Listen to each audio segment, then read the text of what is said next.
Uh-oh. It's all good.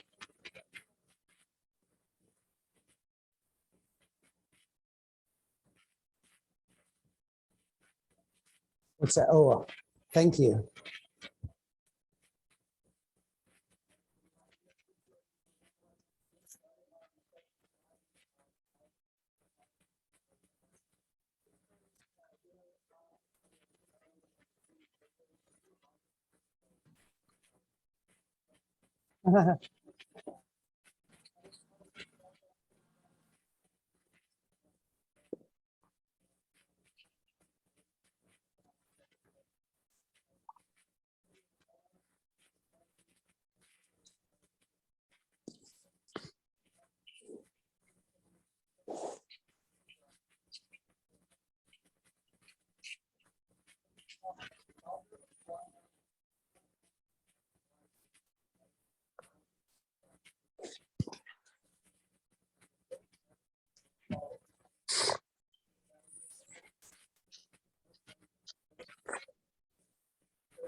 Thank you.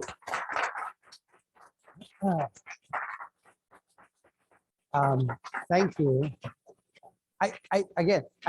I don't think that in my bio it says I'm from Brainerd, right? No, but I am from Brainerd. So it's very fun to be in Minnesota speaking, because I generally, like last week I was in Sacramento and Petaluma, California. And the week before that I was at Pepperdine in Malibu and in Pasadena. So it's Southern California. And I've got now a month or so off without any travel.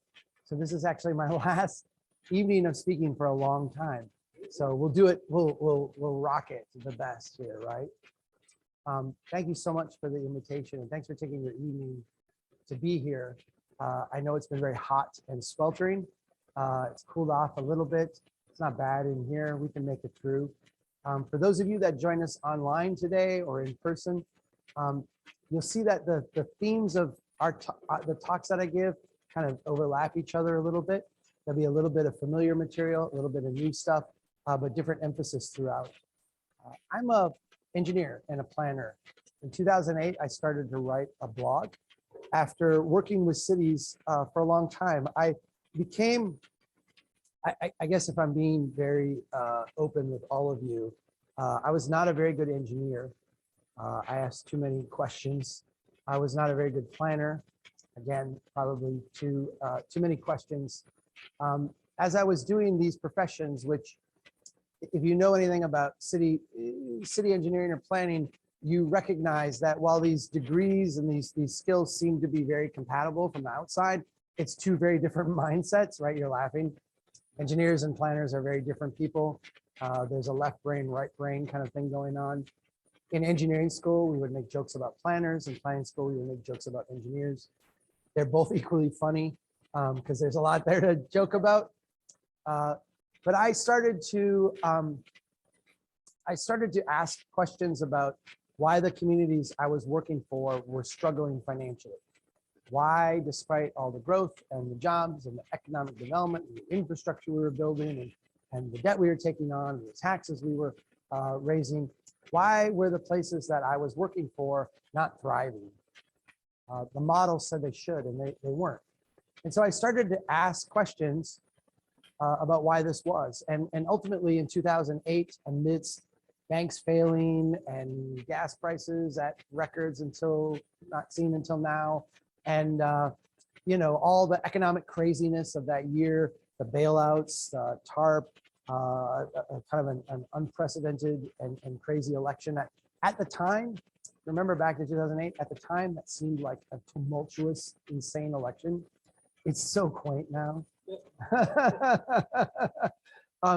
Amidst all that, I said, either I am crazy or the world is crazy, and I was open to either possibility. And so I sat down and I started to write. And any of you who are writers know that the act of writing stuff forces you to get ideas that are percolating in your brain out. I dedicated myself to writing 3 days a week. So I published this blog. The goal of my blog was to get feedback from my colleagues. So I would share it with other professionals doing similar work. Say, here's what I'm finding. Are you seeing this? Here's what I've seen. Do you see this?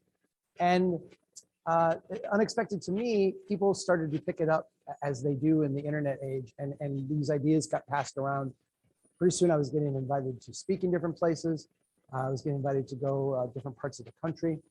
We started a couple of my colleagues and I started a nonprofit organization that has grown into this, Strong Towns. Strong Towns, over the last 12 months, has had over 2.2 million readers. We still publish 3 articles a day. We've got 3 different podcast streams. We're on pretty much every social media platform. We're doing everything we can to try to share this message about how we help cities become financially strong and resilient. The presentation I'm going to do tonight is the very first presentation that I ever came up with. I had a foundation in Minnesota. You may know the Blandon Foundation up in Grand Rapids. They contacted me in the very early days of Strong Towns and said, hey, you're a nonprofit, we're a foundation, come up and tell us what you do. But at that time, this was not just a side gig. This was like something I did in the evenings. I was working full time doing engineering and planning work. And I told them, I said, we don't have any programs. Like, we haven't done, just come up and tell us what you're about. So I went up and I gave them a derivation of this presentation that we're going to do now. And they wound up giving me 3 years of startup money to leave my engineering planning practice and go figure out how to share this message with other people, what to do with this message. So let's begin. And again, I'm only going to say this once. So because I feel usually when I go to a place and we do a talk, I give one talk and then we do Q&A and then I go on to another place. Rarely am I asked to do 3 talks in a day. I have a lot of material, but I'm not like the Beatles. So you're going to see some slides that repeat from things to things. I'll do a different emphasis. There's a lot of different stuff in this one from prior ones. So I'm only going to say it once. If you've heard this before, just listen closely. There was a lot to take in the first time. It will be a little easier the second time, and there'll be different emphasis along the way. So I start the conversation by talking about complex adaptive systems. Rainforests are kind of the quintessential complex adaptive system. When we think of a rainforest, we recognize that there's lots of different flora and fauna in a rainforest. They all act independently of each other, right? They all have their own, in a sense, free will or capacity to evolve and adapt. Each individual entity will respond to stresses and opportunities within the environment. We can look at a rainforest and we recognize that a rainforest has a certain order to it. It is ordered in a way, but it's not ordered in a sense in a top-down way. The order is emergent. The order that we see in a rainforest emerges out of all of these complex interactions. This kind of system, we can grasp as complex and adaptive, but we have trouble as humans because of the way that our brains work in stepping back and recognizing how human habitat, cities of the past, also have a complex adaptive framework to them. Individuals working independently, but also collectively as groups. In rainforests, there's a lot of working together on things. Humans have the same kind of thing. We work together on these projects. We would each act independently in response to stress and opportunities in our environment. And what we see in human civilizations of the past is that there might be some framework or structure that things would be built upon. You might put the church in a certain location and line up a grid around it. But the filling in of that is a very organic thing. It's a very organic thing where the development pattern would, in a sense, emerge out of this order the same way we see in a rainforest, a complex adaptive system. Systems that are complex are different than systems that are merely complicated. A Rube Goldberg machine is very complicated. It's a lot of stuff going on, right? The complication is the novelty of it. You knock this block and this thing spins around and hits this other thing. But what is important to recognize about a Rube Goldberg machine is that if you cut one of these strings or move one of these blocks, the machine just breaks. It doesn't adapt, it doesn't change, it doesn't evolve, it just stops working. Think of your automobile engine. Your automobile engine is a very complicated machine. It's put together by really, really smart people, right? It's kept running by really, really smart people. But if you push an automobile engine beyond its capacity, it doesn't adapt and evolve and become a wash machine or a toaster or something. It just breaks, it just stops working. This is the difference between systems that are complex and systems that are merely complicated. A complex system has the ability to adapt and change and evolve over time. A system that is merely complicated is good at doing one thing very, very efficiently, but lacks that inner flexibility to adapt and change.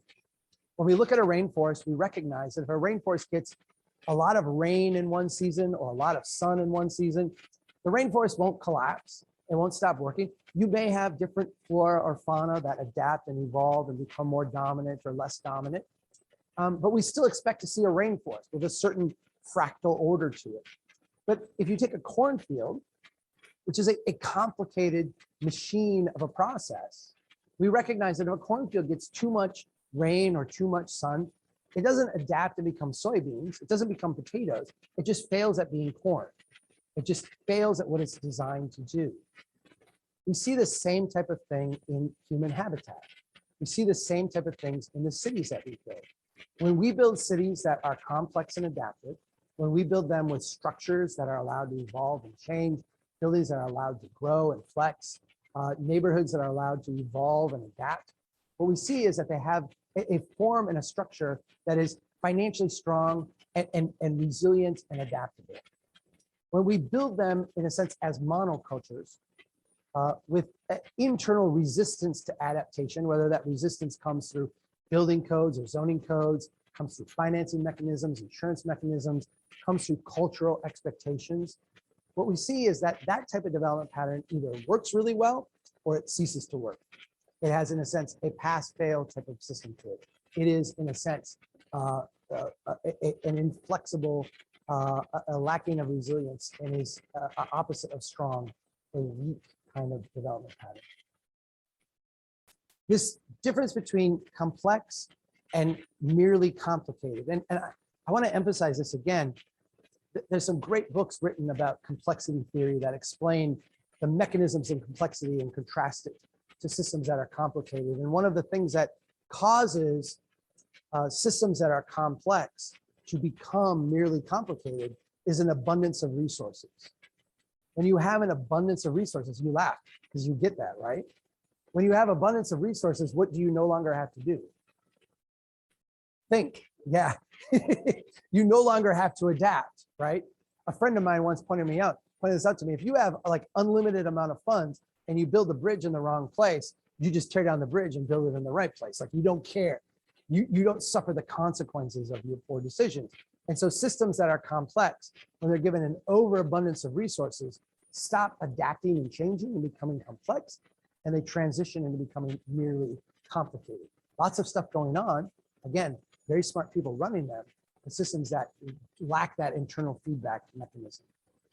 I want to point out to you how our development pattern went from being complex and adaptive to being merely complicated. And I want you to, I'm going to show you some pictures from my hometown, but these pictures could have been taken here, really, because your city has the same bones, the same framework, the same, in a sense, founding DNA that we see in cities all over North America. This is Brainerd, Minnesota.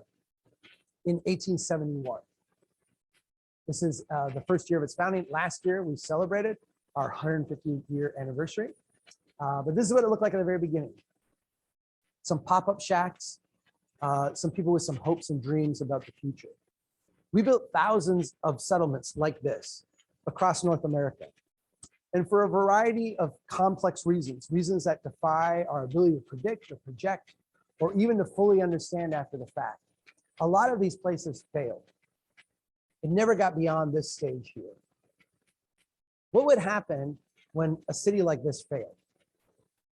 Would the stock market crash? Would we have to have bailouts of Wall Street banks? Would we have skyrocketing unemployment? Of course not. That would be absurd. What happened is a few people lost a little bit of money. They salvaged what they could and they moved on to the next place. These were what we call little bets, right? There was a little bet on the future. We built thousands of these across North America. And for a variety of complex reasons, reasons that defy our ability to predict or project, or even to fully understand after the fact. A lot of these places were successful. All of those complex variables would come together, the right people in the right place at the right time, and the city would start to grow. It would grow incrementally up, incrementally out, and become incrementally more intense. Think of a culture growing in a petri dish, right? This internal organic thickening up mechanism, creating this very clear development pattern. From a financial standpoint, what you saw happening was, as more and more people moved to this city, the most valuable land in the place would start to increase in value. And where was that most valuable land? Right in the middle of town, right? Where everybody could walk to. And the land would start to increase in value. At the same time that land would become more valuable, and even if it's marginally more valuable, right? It was originally $10, now it's $12, stuff like that, right? We're not talking about huge money. It's just a junky little podunk town, right? But the mechanism is what is important. As the land was going up in value because more people were moving here, what was happening to those structures? They were falling apart. They were just cheap, junky places, right? They would just threw up some boards and put in a billiard hall and try to make a quick buck. It's like your little beer garden, right? That's your beer garden, right? You just pop it up and get things going, right? But what happens is that you put in a beer garden, you put in a billiard hall, you put in these pop-up things, all of a sudden people come, the land starts to go up in value. At the same time, those buildings are starting to wear down, people would buy those and redevelop them. It creates a natural redevelopment pressure. Today, when we talk about redevelopment, we talk about things like tax subsidies and they didn't have any of those things. They didn't need them because as you made the land go up in value, you would create this natural redevelopment pressure. And over a generation, it's actually 33 years later, that street would become this street right here. This is the same exact street a generation later, 1904. And as more and more people moved to the city, as the city became more and more successful over time, the pattern would continue. The city would grow incrementally up, incrementally out, and become incrementally more intense. And so ultimately, these 2- and 3-story wood structures would be replaced by buildings of brick and granite. This is the same street 40 years later. This is how cities build wealth. This is how complex adaptive systems create capacity internal to sustain themselves. And it's important to recognize what sustaining themselves mean. We have been through a miraculous or a remarkable period of economics, of global prosperity, really. And, you know, we're struggling right now with the implications of this, what it means.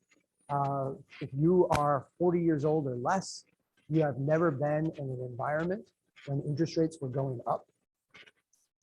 So you are now experiencing what that means, a different kind of world. It's not clear how far they will go up or how long they will go up. But we have been in this kind of unprecedented era of prosperity. The people who built in this style did not know that. That wasn't their experience. And if you look at cities throughout history, what you see is that cities went through always periods of growth, periods of stagnation, and those periods of stagnation could be really, really, really long. And so what they did is they designed development patterns that were ridiculously productive. They had lots of what in a complex adaptive system you would say is margin for error, right? And let me make one. Can you tell I'm having fun? I haven't done this. I haven't done this presentation in a long time, and I like it so much. And I get off on these weird tangents, and you don't even know that I've already done 3 tangents. Because intellectually to me, they're just interesting, right? The interesting thing about complex adaptive systems is they have lots of spare parts. They have lots of extra things, right? We are in an efficiency obsessed culture. Everything that we do is about efficiency. How do we make things more efficient? How do we squeeze the most we can out of this system? But people of the past never thought that way. The people who built cities for thousands of years didn't think that way. And they didn't think that way because their habitat evolved out of their experience. All of us have 2 kidneys, or essentially the default for a human is to be born with 2 kidneys. I know there are people who are not, but the default assumption would be that all of us have 2 kidneys. Why do you have 2 kidneys? You only need 1. You have spare parts, you have backup. It's not very efficient. An economist would not design your body that way. But obviously humans evolved to have 2 kidneys because at some point we decided that that extra cost of having a second kidney was a redundancy that helped us survive, right? You use a tiny fraction of your lung capacity. You use a tiny fraction of your heart capacity. You use a tiny fraction of your brain capacity. Why do we expend all this energy on stuff we don't use? Because we need spare parts. That is the way a body has evolved. If you look at a beehive, we don't separate beehives from bees, right? It would be a bizarre thing to see a squirrel living in a beehive. If that doesn't happen. Bees live in beehives. We would also not expect bees to live in a bird's nest, right? We understand that a beehive, in a sense, that structure of living evolved, co-evolved with bees, in a sense, to meet the needs of the bees. The beehive and the bees work together. The bees create the beehive. They understand how to do it. They've evolved together. I think for us, when we look at our human habitat, especially human habitats of the past, we have to recognize how they co-evolved with us, how we design cities to meet our human needs, and how they evolved over time with us to, in a sense, make us fully human. And not just make us fully human during times that were good, but in times that were difficult, in times that were bad, in times when things were not going to grow for a long, long time. This is my hometown in the 1940s. After this period in time, we embarked on a brand new experiment, a new way of building cities. And we're going to talk about why we did this, but I want to just give you a snapshot of what this same street looks like today. Yes, thank you. That's the right response. And if you want to grasp in one snapshot the answer to that question that I struggled with, why do our cities have difficulty? Why are our cities so broke? Why do our cities not have any money or any capacity? There's $500,000 of public infrastructure investment in that little stretch of street. Where is the wealth that will sustain that investment? Where's the wealth that we as a community can tap into to fix that sidewalk, fix that road, repair that pipe, keep the lights on? It used to be there, right? It used to be there in spades. It is no longer there. This is the answer to the question. This is the fundamental challenge we have today. I'm going to try to do this because I put this slide in here as a reminder to me to tell this story. And I can tell this story in, I was going to say 30 seconds, but maybe 45 seconds, or I can tell it in 20 minutes. I've done it both ways. I'll try to be closer to the 45 seconds. And it's the story of the transition, right, between complex adaptive and merely complicated. Here's how I'd like to start this. My grandfather was a Marine in World War II. I'm giving you his age, right? He was the first group in Nagasaki after they dropped the bomb. So if you just back up from that point, He was a teenager during the Great Depression, right? During the Great Depression, he lives up in Brainerd. His mother passed away. His dad couldn't raise him. He wound up moving in with a family who allowed him to sleep in the barn, and they fed him, and then he would help work the farm. So, not a wimp, you know, not a person given to hyperbole. In talking to my grandfather about the Great Depression, he made a comment to me once. He said, Chucky, I would be dead if it were not for FDR. That seemed crazy to me, like I didn't get that. But I thought about it a long time, and what I took away from it was this. The Depression was really hard and really disorienting. Nobody understood what caused the Depression. You can read economists today, and they'll have all kinds of theories about, you know, it was a lack of demand, it was screwed up banks, it was the Federal Reserve withholding money, it was spending too much money, it was a bubble, it was all these theories about what caused the Great Depression. No one really agrees, even today, what the cause was. I think even more importantly, nobody at the time knew how to get out of the Great Depression. The whole New Deal project was just an attempt to try many, many different things and see what would work. What we are taught today got us out of the Great Depression was, anybody? Thank you. World War II. World War II got us out of the Depression. And this is a narrative that makes sense for middle school kids and economists, right? In other words, it makes no sense to anybody else. I'm glad you're laughing. You have a cross around your neck. So you, I'm assuming are an empathetic person who recognizes that global war is not the way you solve depression, right? We can take millions of working age people, ship them off overseas to kill and to die. We can take millions of other people, put them to work in factories, building ships and munitions and planes and things that will blow up and will never have any use after the war is over. We can do these things. And if you are a bean counter in Washington, D.C., who's measuring economic growth, bam, you've solved the depression, right? Now we have economic growth again, and everything is rosy if you have no empathy for human life and suffering. The economists around FDR, as the war was coming to an end, and it became clear that we were going to win, the economists around FDR started to panic. And they counseled the president, look, nothing is different about our economy today. Sure, we shipped all these people off, we have all these factories building stuff for war, but when this war is over, it's gonna be a disaster. We're gonna shut down all these factories, all those people are gonna be out of work. We're gonna bring everybody back home, they're all gonna be out of work, and we're gonna go right back to 1935, and it's gonna be hard. That was what they told FDR. Is that what happened? No, of course not. What happened was this, right? What happened was like the two greatest decades in the 20th century, if you're an American. Let me say something, and I'm gonna ask your indulgence.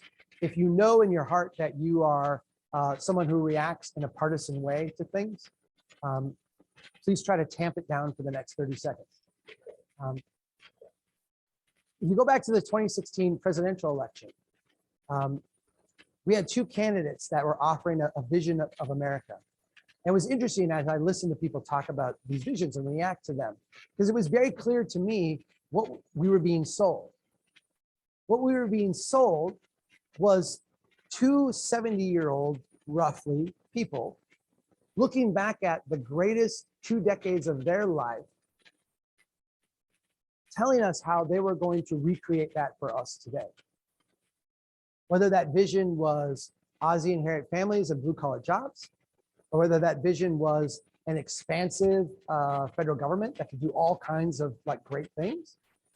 Both candidates were talking about the same period of time, their youth, the 50s and 60s, right after World War II. And understand what we did after World War II. After World War II, we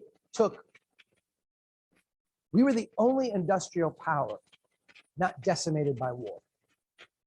We had the world's reserve currency. We had literally the gold. Everybody else had shipped us their gold during World War I and in the intervening years. And when Nazis started to go across Europe, they shipped their gold to us. Like, we literally had the gold. We had more oil coming in the ground than Saudi Arabia. We had a huge continent that was largely underdeveloped. And we had a population that had lived through depression, had fought wars together, and was united in a way we have never been since, with common vision and common purpose. And we took all of this and we put together a program to build a new version of America. And by building a new version of America, we could create endless economic growth that would create prosperity for everyone. Everyone could have a piece of what is called now the American dream, and everyone could share in this prosperity. Now, I say that recognizing that everyone sharing was an unequal share in many ways, but let's give them the most optimistic view of their vision, right? The most optimistic view of their vision was that even if you were going to be left behind in phase 1, we'd catch up to you in phase 2 and phase 3. A rising boat would raise all tides. We are going to grow. And what we did is we took our cities, our complex adaptive systems, and we said, we are going to turn them into machines for growth. We are going to turn our cities into kinetic growth machines. We're going to pump into them money for infrastructure, money for housing, money for interstates. We're going to pump into them a financing system so that people can get cash to start businesses. We are going to do all this stuff to turn cities into machines of growth. And guess what? It worked. It worked beautifully.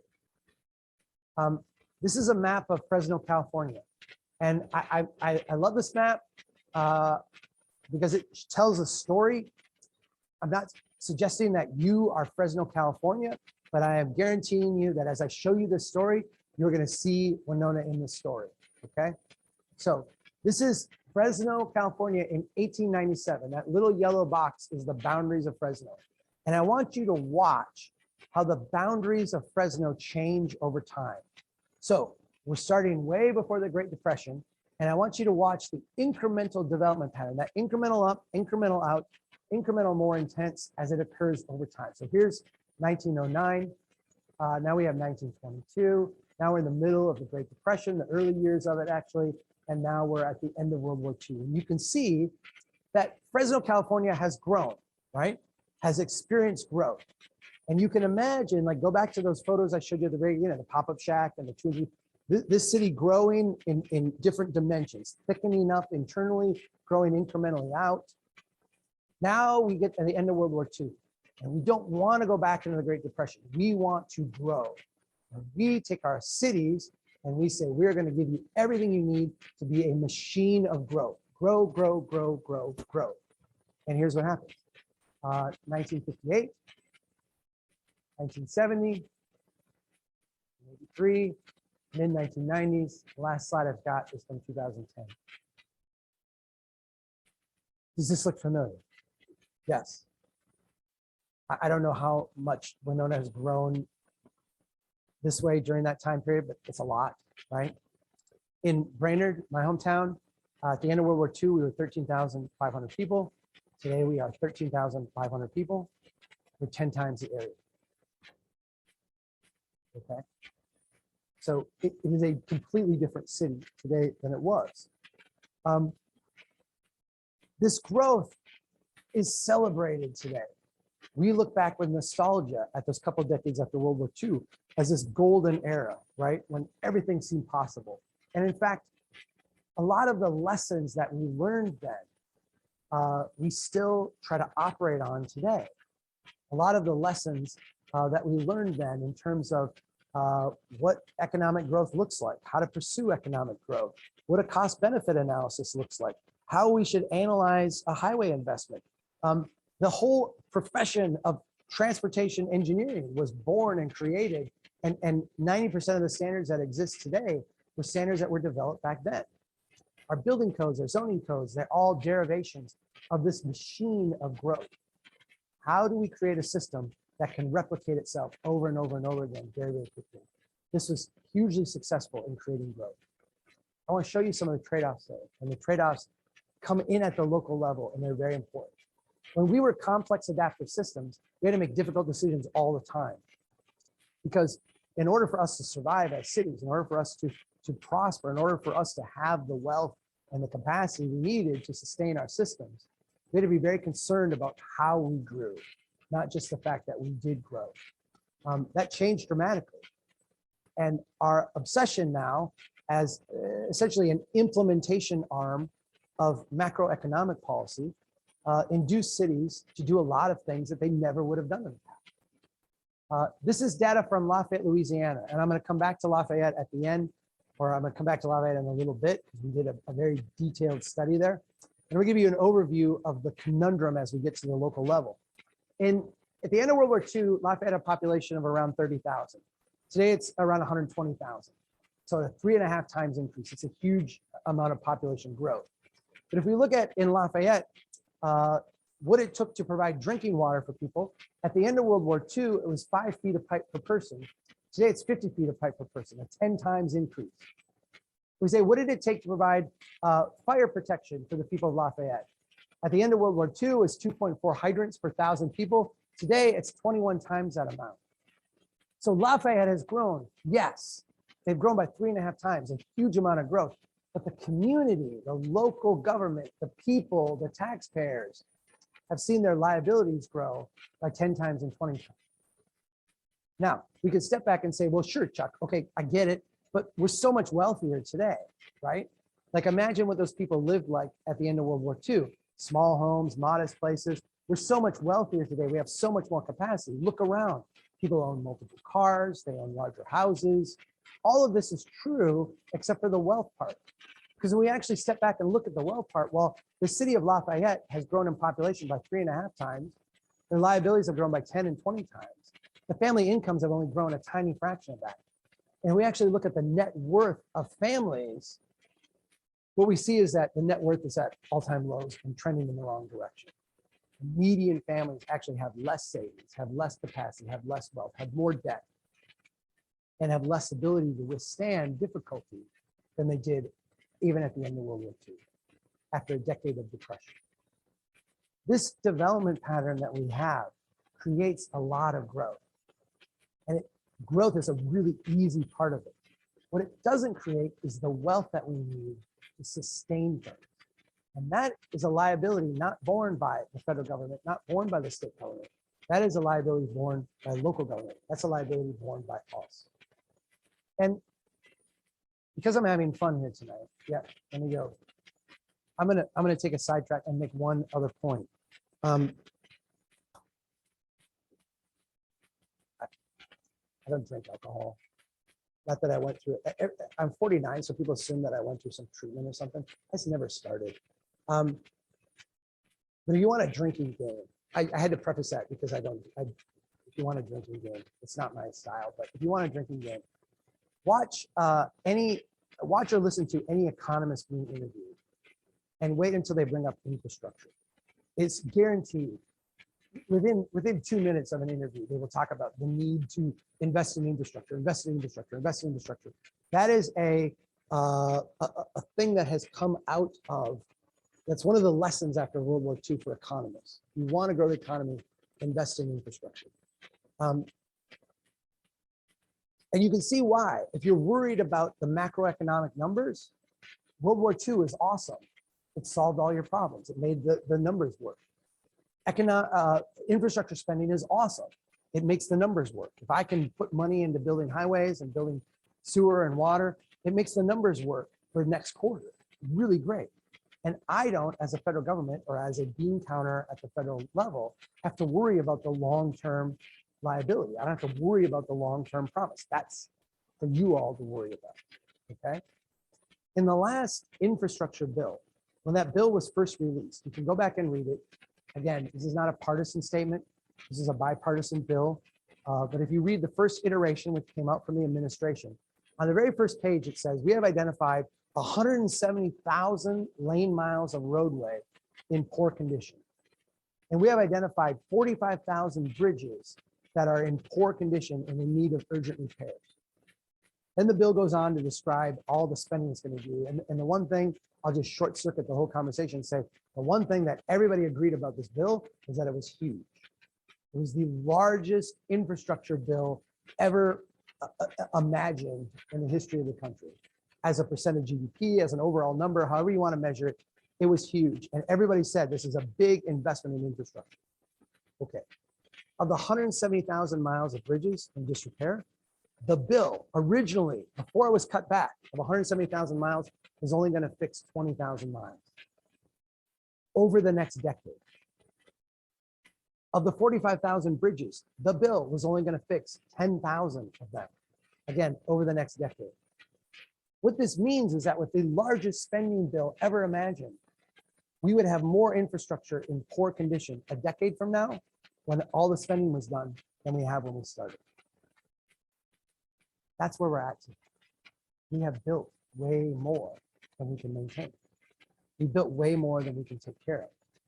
And if you delve into the state budget on highway spending and what have you, you delve into any city budget, they all assume the trickle-down effect of infrastructure spending. Federal government will fund the state will fund the cities, and we'll all be happy. It's never going to happen. It's never going to happen. And so we have to come to grips with the fact that we can no longer be the implementation arm of a kinetic growth strategy. We can no longer be the machine that we need at the macro level to create next quarter's GDP target. We actually have to worry about how do we build a strong Manila? How do we build a strong place here? I want to talk to you now about how we do that. These are two identical blocks in my hometown. We've labeled these, the block on the left, old and blighted, the block on the right, shiny and new. If you look at them, you'll see they're the same size, the same area. They have the same amount of public infrastructure investment. They essentially cost the same to provide ongoing service and maintenance for the city. Here's what these blocks look like. In the 1920s, as my city was growing incrementally, the next increment of out were these three blocks. So what you're looking at there on the left is the 1920s version of that pop-up shack. Remember the pop-up shacks I showed you at the very beginning? In the 1920s, that was like the cheapest commercial building you were going to build on the far edge of town. And if things had continued as they had for thousands of years, the people there assumed that when they built those little pop-up shacks, the city would continue to grow incrementally out. They would be closer to the middle of town. Their land values would go up. Those buildings would eventually be redeveloped, second, third stories, more intense, more ornate. That's not what happened. What happened was these were built in the 20s. Then we had the Great Depression. Then we had World War II. Now the kinetic growth machine kicks in, and we just start building out on the edge. Just skip right over this stuff and start building out on the edge. These three blocks have stagnated for a century. The block on the right used to look just like the block on the left. We labeled it blight, we got it torn down, and now we have the new Taco John's drive-thru. Understand that the Taco John's meets every requirement of our code. It's highly efficient. There's this public cultural thing where we say government is inefficient, and especially local government. Local government is so inefficient. And I'm like, you do not understand local government. Local government is ridiculously efficient. It's ridiculously efficient. It can do the same thing over and over and over again, indefinitely. That is hyper efficient. This met every development goal that we had, right? It got rid of blight, check that box. The new building, has plenty of parking, check that box. The sign meets the sign code. The floor area ratios are right. You've got a commercial sprinkler system. You've got an ADA compliant bathroom.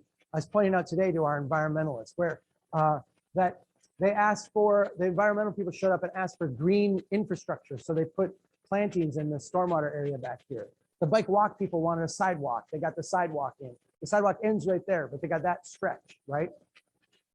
Everybody got what they want. The engineer got rid of the on-street parking so the traffic flows more smoothly through here. This was a win by everything we measured. But nobody bothered to measure one thing. When we look at that old and blighted block, we add up all those properties and has a total value of 1.1 million. We go over that block on the right, it's the same size, it's the same area, It's the same amount of public infrastructure. It has a value of only $600,000. Understand what you're looking at. You're looking at the traditional development pattern, the complex adaptive framework that we built cities as humans for thousands and thousands of years. You are looking at that development form. You're looking at it in its infant state after almost a century of decline and neglect. And it still performs financially better than the stuff we're building brand new today. And everybody in this room knows what's going to happen to that Taco John's, right? 15 years from now, there'll be a brand new Taco John's up the street. This one will be turned into a used car lot. A few years after that, it will be boarded up. We'll be trying to get some type of tax subsidy to get it torn down and redeveloped, right? We've all been there. We've all seen that pattern.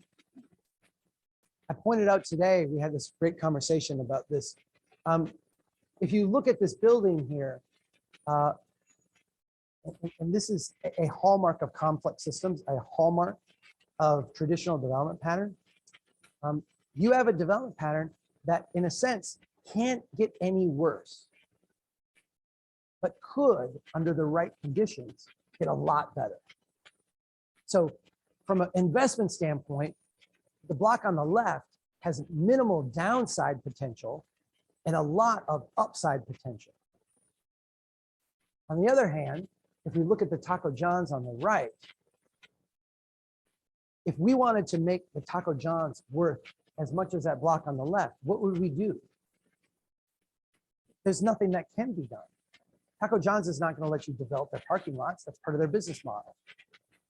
They've got a double drive-through right now. Where they get a quadruple drive-through? Like, I don't know what could make that really more valuable. In other words, it has limited upside. But when it's boarded up and not being used, what's the downside? Almost all the way to zero. This is the fundamental difference. One is a model based on building something strong and resilient and adaptable, and the other is a model based on growth. Now, let me just be clear, because I want to make sure that everybody's hearing exactly what I'm saying. I'm not anti-growth. Our cities need growth. Growth is good. Growth helps. But anyone who's ever run a business or taken part in an enterprise that has to have a bottom line to it knows that growth is the easy part, right? Like, growth is the easy part. It's always easy to grow if you're willing to sacrifice your solvency tomorrow or the day after. That's the easy part. It's not enough to be pro-growth, especially at the local level. We have to be pro building wealth, building capacity, building our strength as a community. And that is a function of growth, but it's not just growth. The Taco John's example is very compelling, but I found early on that if I just showed a bunch of examples like that, it didn't really, people sometimes assume that I was cherry picking. I'm not cherry picking. Go out and do these in your community. You've done some of these, you'll be blown away, blown away. You have such a beautiful city. You have such an astounding downtown. You have so many things going for you. It's unfathomable to me that you would be looking out at your edges trying to do stuff. If you actually did the math on those things, you'd be sick to your stomach about how bad, how negative your return on investment is, and how just amazingly valuable your downtown is. Every building that is torn down and turned into a parking lot should actually make you retch and feel like you're going to need intensive care. Like, it is destroying your capacity. I want to show you that these examples are not cherry picked, because what I'm going to show you now is a bunch of maps that a good friend of mine, Joe Minicosi at an organization called Urban 3 has created. These are maps of financial productivity. If you think of a farmer spreading seed across a field, the parts of the field that grow up the best, that's where we say is the most productive part of the field. That's where you get like the most bushels per acre or what have you. So we look at a city and we ask a similar question: what development patterns, what part of the city is the most financially productive? What part creates the most value per acre? I start with Buffalo, New York. If you've not been to Buffalo, New York, it is very much like a lot of the Great Lakes cities, Detroit, Cleveland, et cetera, Duluth to a degree. where their heyday was 100 some years ago, and it's been kind of a constant decline since. Buffalo has lost population every single year since the end of World War II. It's been a steady downward decline. And if you go to Buffalo, you will see the signs of decline everywhere. But if you step back and you ask, where's the most productive land use in Buffalo? Where are we getting the highest return on our public investment? The core downtown. Can you point to it? It's this area here. The pre-Great Depression, complex adaptive development pattern. Financially outperforms everything that we built subsequent. Despite the decline, despite the neglect, it is a repository of wealth for the community year after year after year. We see this in cities of all sizes, in all geographies. We can go to cities in the north, we can go to cities in the south, we can go to cities on the coast or inland, we can go to cities that are on water, that are not on water, big cities, small cities, cities in between.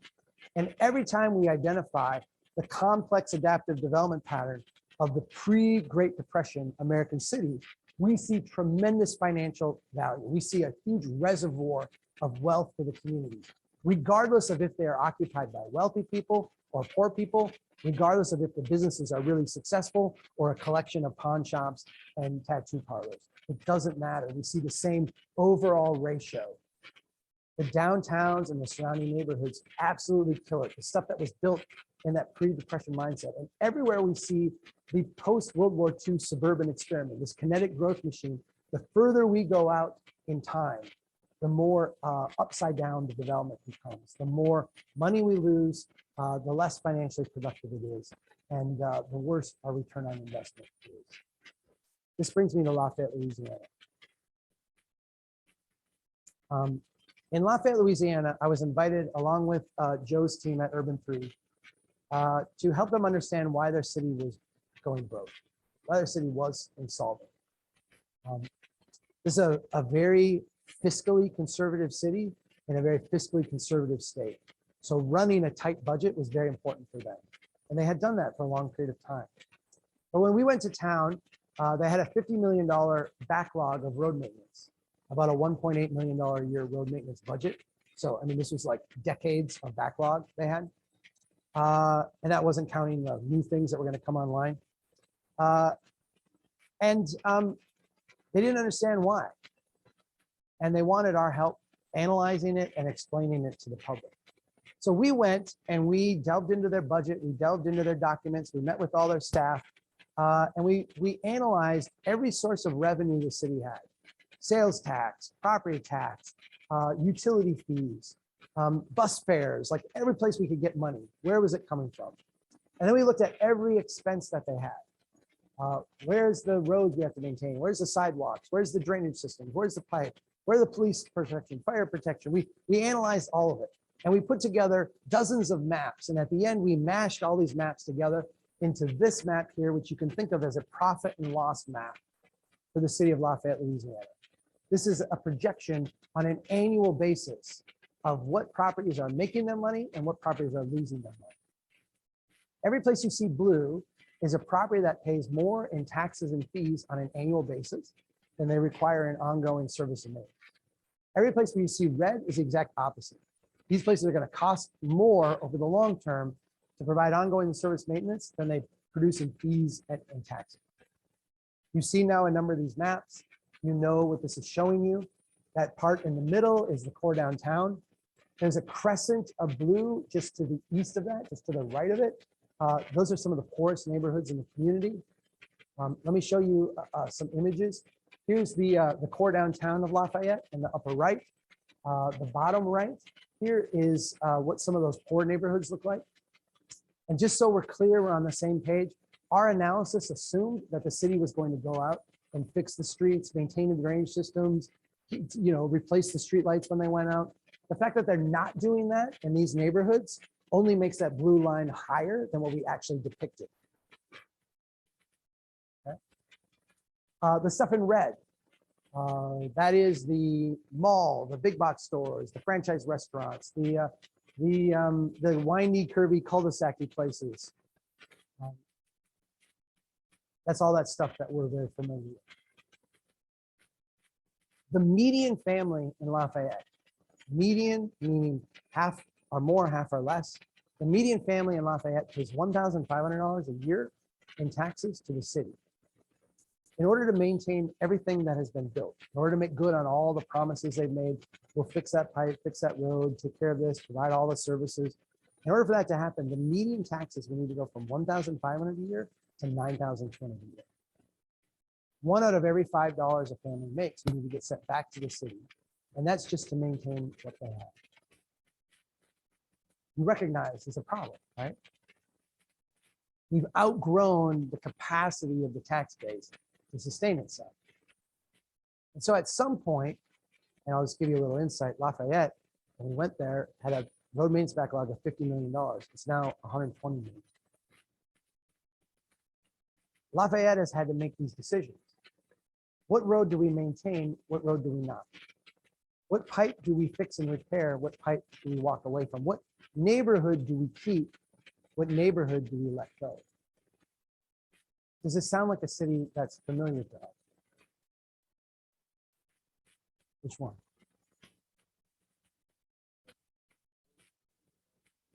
Yeah.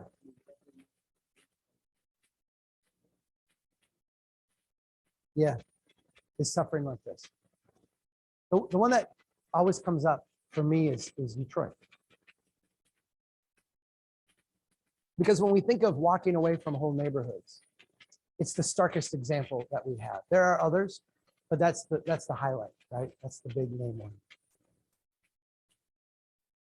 Detroit is interesting, and it's interesting because of where it's at in its life cycle. When I talk to people about Detroit, generally everybody has a story to explain what happened in Detroit. And we can simplify it down to, there's a red America story about Detroit and a blue America story about Detroit.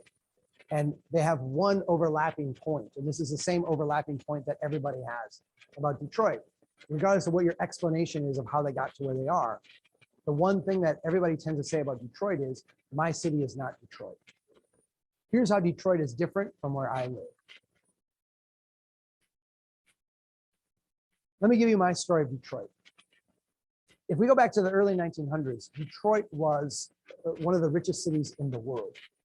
It was certainly one of the top 3 in the United States.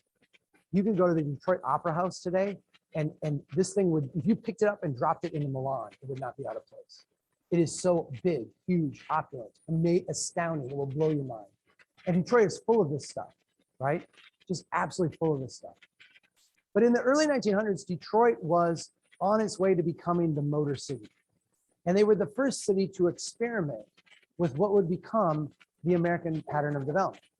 They were the first city to build commuter suburbs, have people live on the outskirts of town. They were the first city to run highways through the middle of their neighborhoods to accommodate that driving in and out. They were the first city to, at a wide scale, start tearing down buildings to create surface parking lots.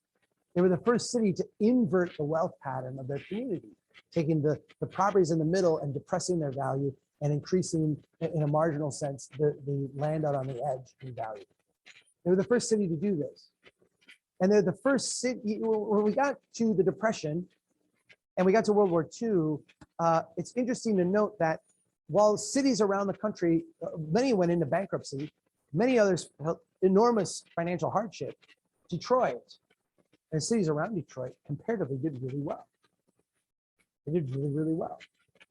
And so by the time we get to the 1950s, it was clear to every small town banker, every chamber of commerce president, every local mayor, that if you wanted your city to be wildly successful, you needed to copy the development pattern pioneered by one of our most successful cities, that being Detroit.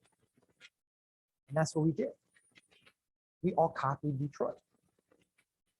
We copied their layout, their approach, their design, their retrofitting standards. We all copied Detroit. Detroit's not different than any of us. We're just early. It's like ahead of everybody else. I wrote this at the end of chapter 3 of my first book.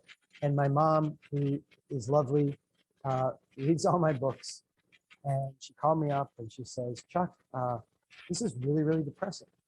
And I said, well, yes, Mom, keep reading, it gets better. But it is depressing in a way, because we recognize that we have poured a lot of our passion, a lot of our wealth, a lot of our capacity into an approach that has only robbed us of wealth, robbed us of capacity, robbed us of the ability to make decisions about our future. It's depressing.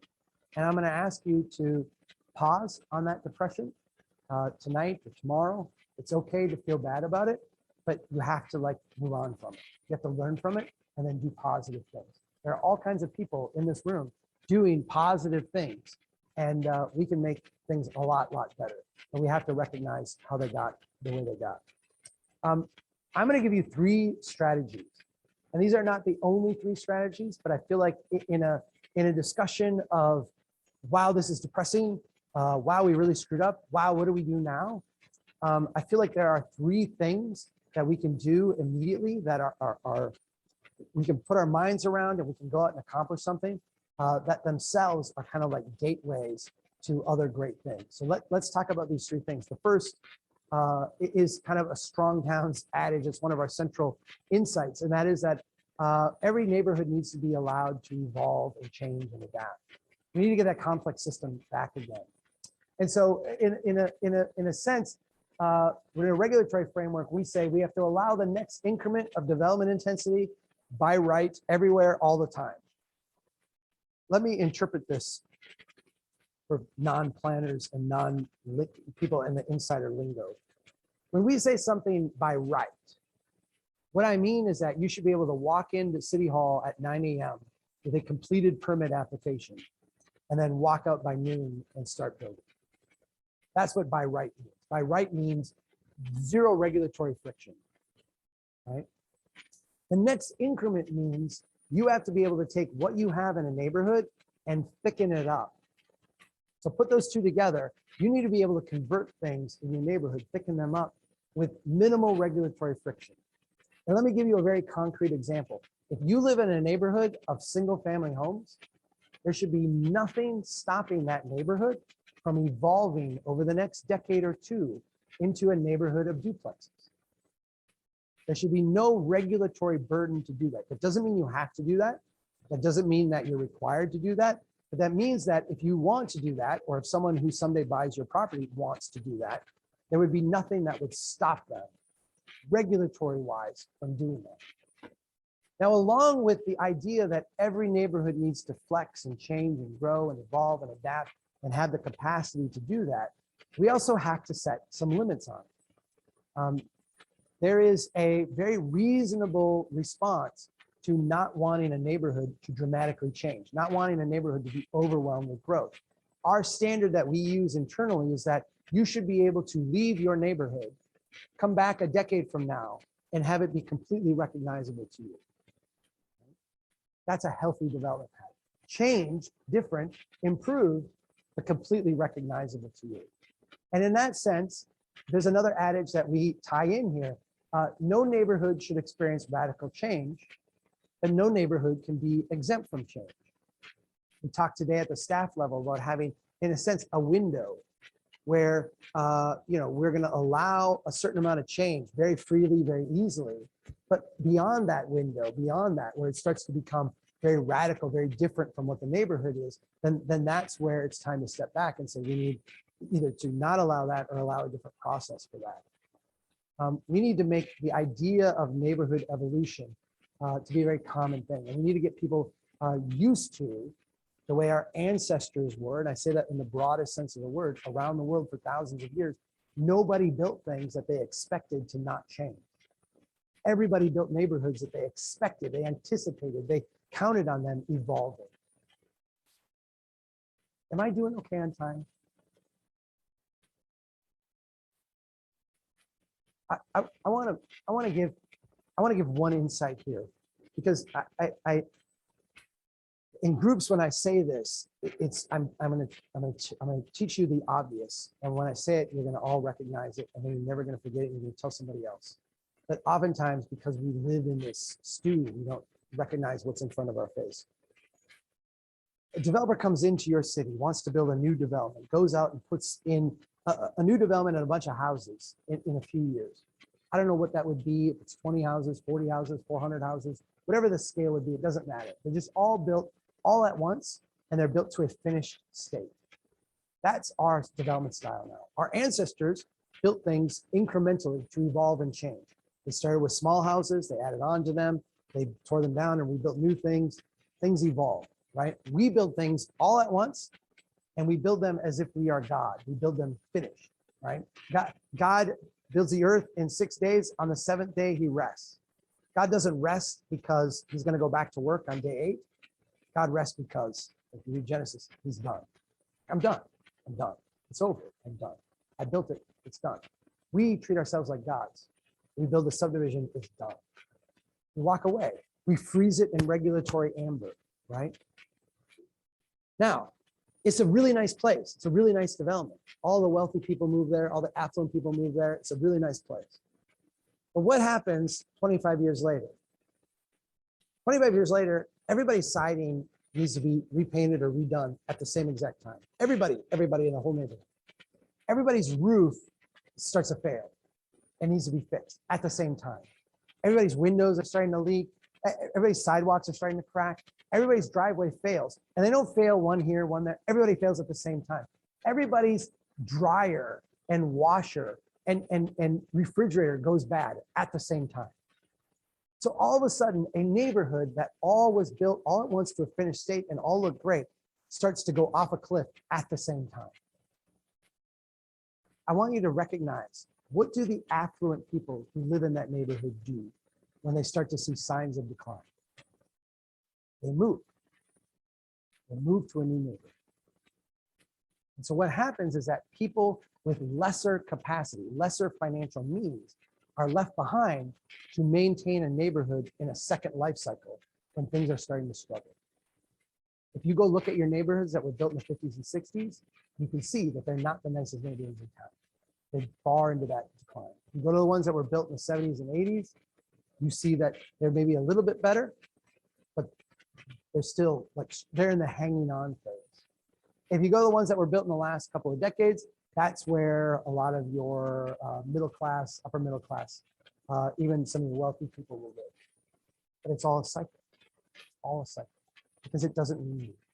When you get the renewal mechanism back, that is critical to making the complex adaptive work and allowing our city to overcome adversity. Along with allowing the next increment of intensity by right, we need to lower the bar of entry so that more people can participate in building the city. We have, through a variety of, I think, well-intentioned reasons, raised the bar of entry to full participation in our society.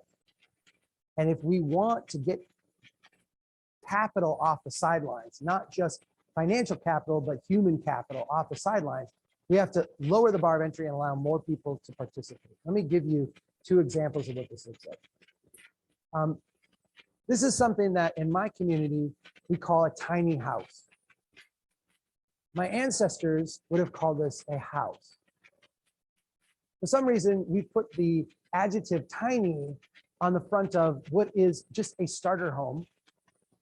And we require people to do all kinds of crazy things to build what people for around the world forever have built, which is a small little house. A small little house. We walked through the neighborhood this afternoon and saw a bunch of these places where it was a small house that what happens over time? You save up a little bit of money, you put an addition on. You have a kid, you put in a second story. Your neighbor comes over and helps. You go help your neighbor. This is a pattern that we see repeated over and over. But for us, we say, you want to build a starter home. Sorry, you have to meet all the requirements of a house. Then you have to meet subpart A through M of the tiny house provisions. You have to go beg permission from your neighbors. You've got to genuflect in front of the planning commission. You've got to go through this long process to build what is a starter home. Why do we not want people building starter homes in our community? We absolutely do. Because we absolutely want people to vest in our place. We want them to be able to put money down, build a place, have it to be theirs, nurture it, take care of it, see it grow and expand over time, and build their capacity as they build the community's capacity.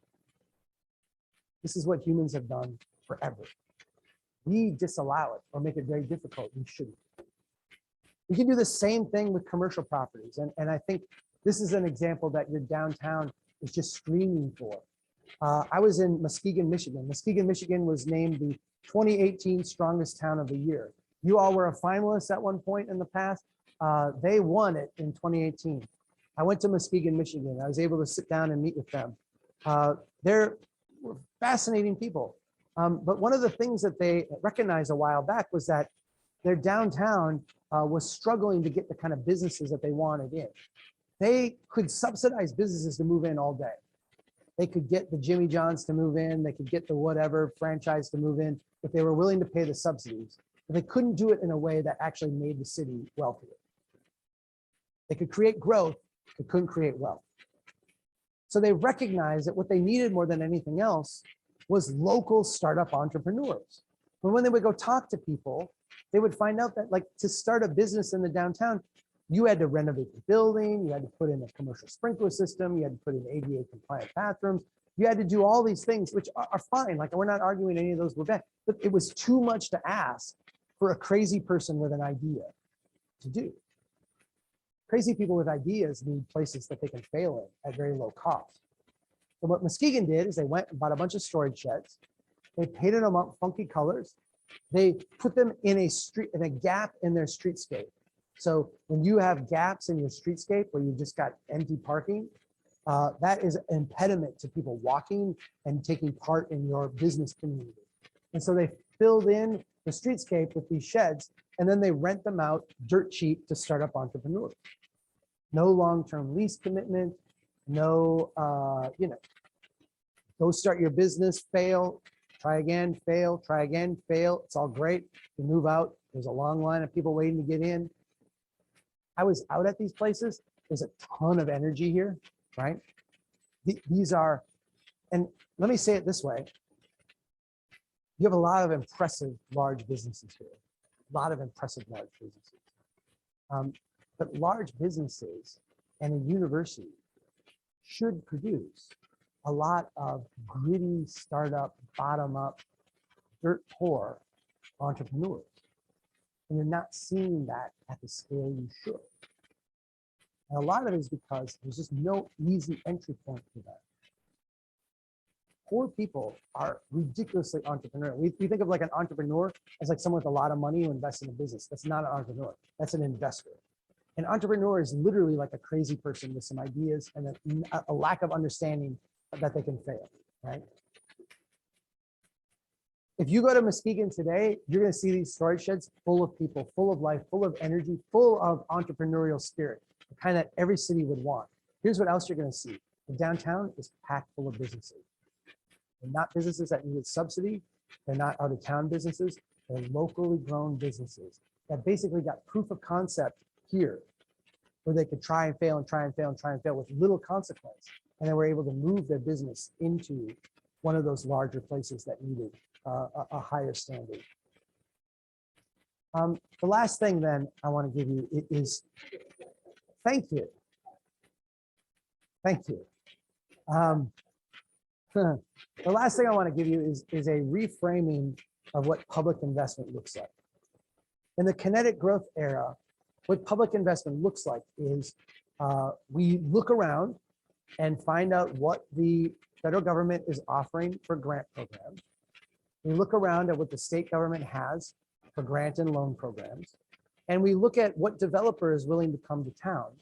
And then we center our economic development strategy around those things. For a long, long time, economic development looked like a transportation project. And the reason it looked like a transportation project is not because we were desperate for more transportation infrastructure. I understand you guys killed a road diet out on the street. I'm not trying to bring up bad vibes or anything like that, but I was out on this exact street at 5:10 today, and like literally you could have laid down in the middle of the street. Like there's no reason for the massive amount of capacity you have. Yet, I'm sure that that street was built at some point because someone said, there's a grant, there's a loan, there's a program available, we can build it, and that is economic development.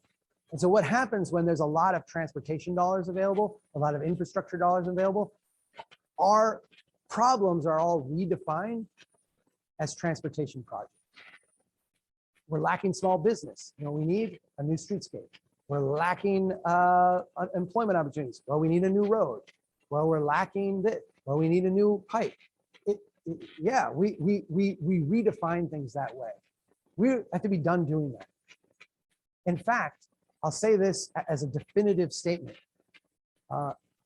You would be better off.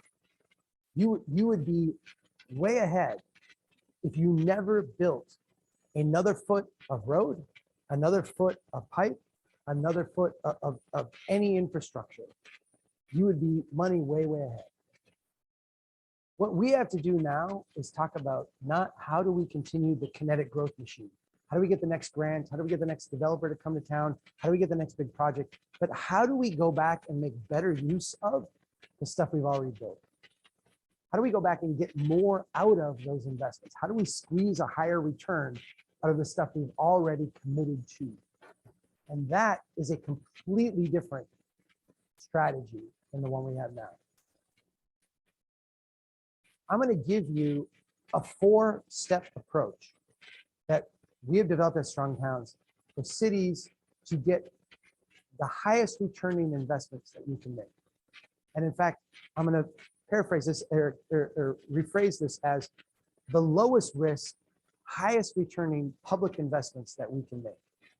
I'm going to walk you through this process right now, and you can write it down and you can search Strong Towns 4-step process and you will get exactly this.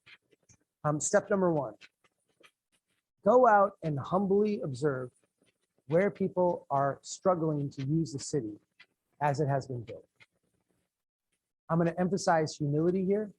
What is the, we go out not knowing what we're going to find, not knowing what the answer should be, not with any presupposed sense of what is right or what is wrong.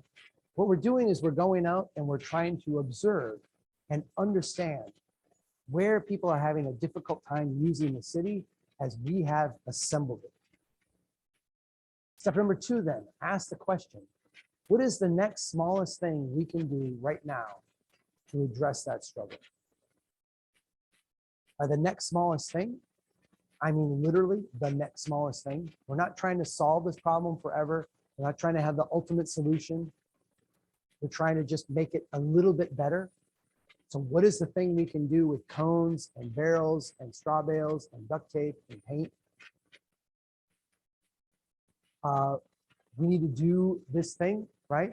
What is the, we're trying to address the struggle. We're trying to make it a little bit easier. We're not trying to solve it indefinitely, right? We're trying to make something a little bit better with the materials we have on hand. Step number 3 then, go do that thing. Go do that thing right now. Don't bring in a consultant. Don't send it to a committee for 6 months. Don't study it. Don't wait for your next capital improvements plan to come around. You're just doing a small little thing to make life a little bit better. Go do that thing. Go do it. And then step number 4 is to repeat the process. Repeat it over and over and over again. Jane Jacobs called cities a co-creation, something that we build together. And when cities function their best, they are something we build together. We have come to look at cities in this kinetic growth era as something we pay our taxes to, and then a service is delivered to us. But that was never how cities have ever worked. They've always been things that we did together. And a more flexible, adaptable, bottom-up government, one that is focused on the needs of people within the community, not the capital flows coming in from outside, is a government that has a ton of capacity to do a ton of great things. We have the ability right now to have an aggressive capital investment strategy of small projects everywhere that each one independently has, again, limited downside.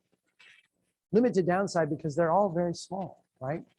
If you go out with some cones and some straw bales and like you try to make things a little bit better and it doesn't get any better, what are you out? A little bit of time, a little bit of effort, a little bit of energy. But if we get it right, we fix it right, it has tremendous upside potential.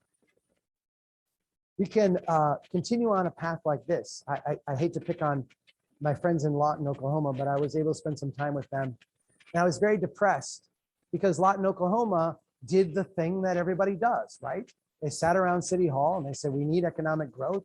And someone said, well, I was in a city that had a new streetscape and they seem to be doing great. And they said, well, great, because there's a grant program at the state for a new streetscape. Let's go out and get that. And they went out and they got the grant and they did the streetscape and they had a ribbon cutting and they were very proud of themselves. And now they got fancy decorative lights on a street that doesn't do anything. We can continue on this approach. And what we will see is that we will spend enormous sums of money slowly going broke.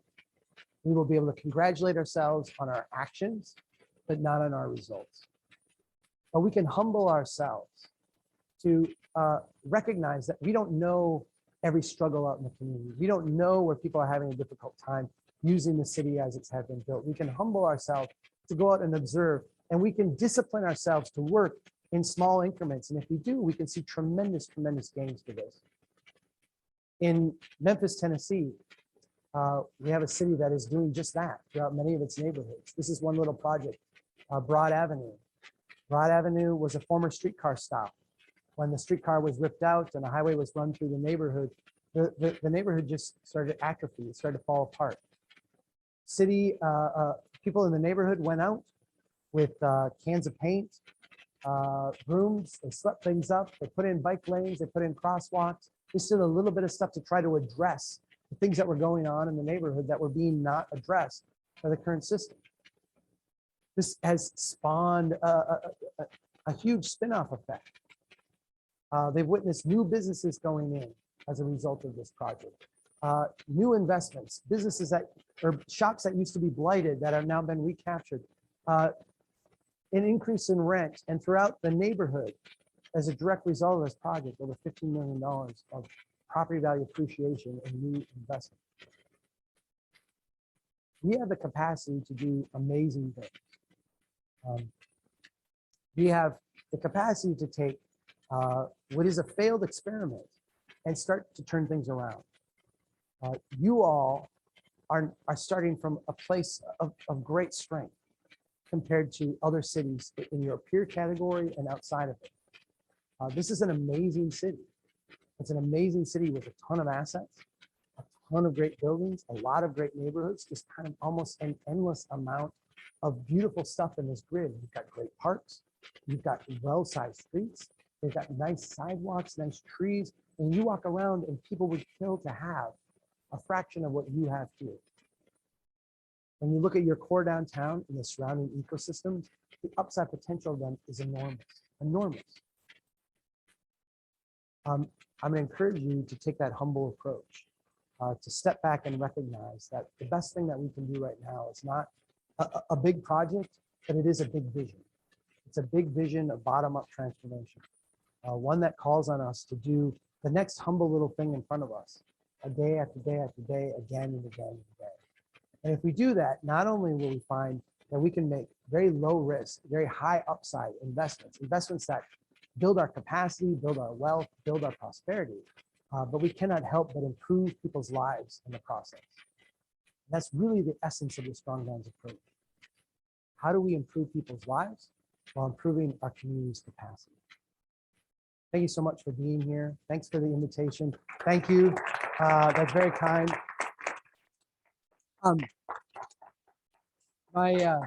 If anyone on my team listens to this, they will get mad at me if I don't say a couple things at the end.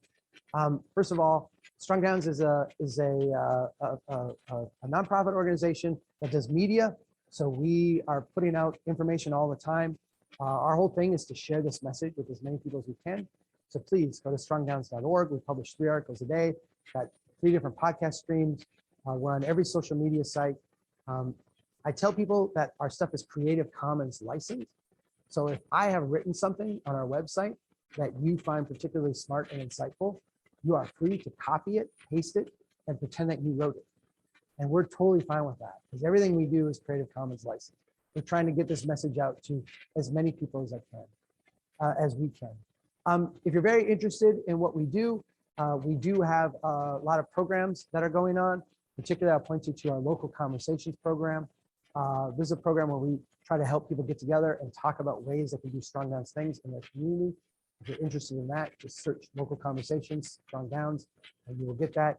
And if you are very, very enthused about our message, we are a nonprofit organization. Membership is our largest budget item for revenue. 40% of our money comes from people who give us $5 a month. It's all tax deductible and it means a ton. It's given us a lot of capacity to do things like this.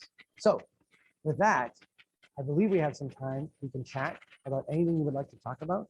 I have a 4-hour and some drive. So I usually say, I will stay till the last person leaves, but tonight I might not stay till that late because I have to head home tonight. So please, anybody have something they want to talk about, a question, a comment, an insight, please.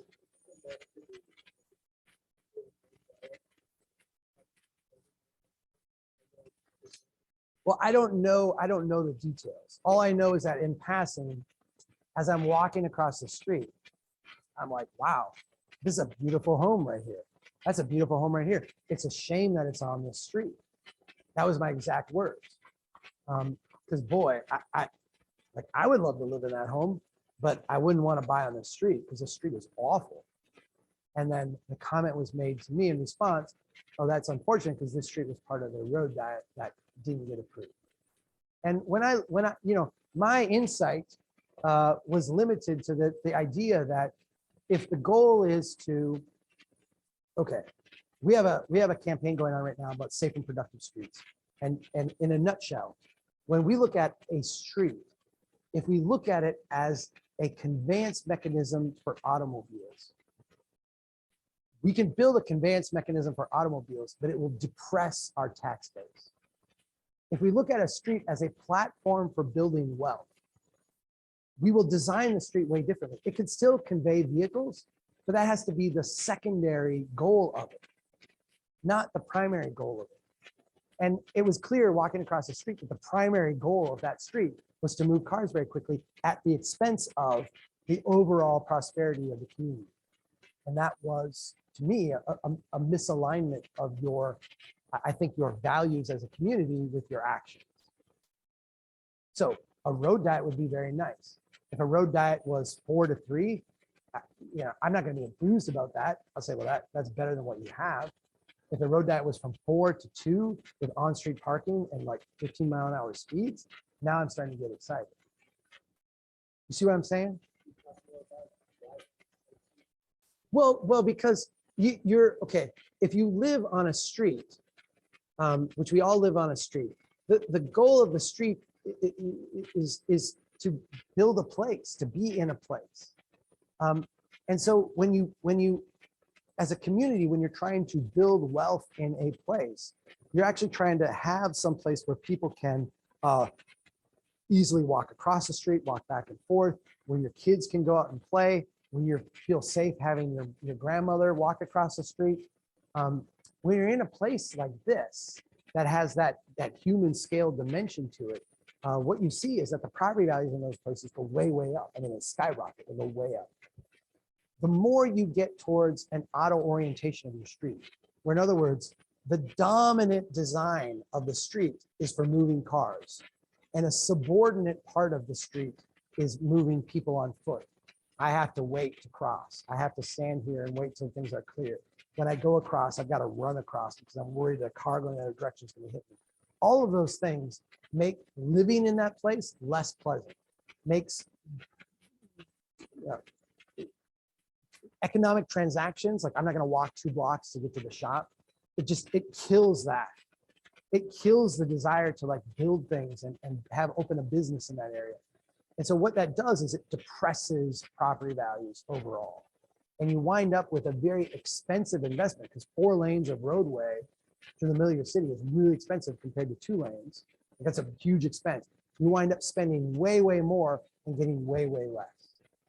So it is in a sense like a destructive strategy as opposed to a constructive strategy. Does that make sense? So I don't know the specifics of your plan. I just know I made the comment that like I really like these houses, like these are gorgeous. The only thing that's really screwing this up is how horrible the street is designed. And then I was informed that there was an attempt to redesign the street, but it wasn't successful.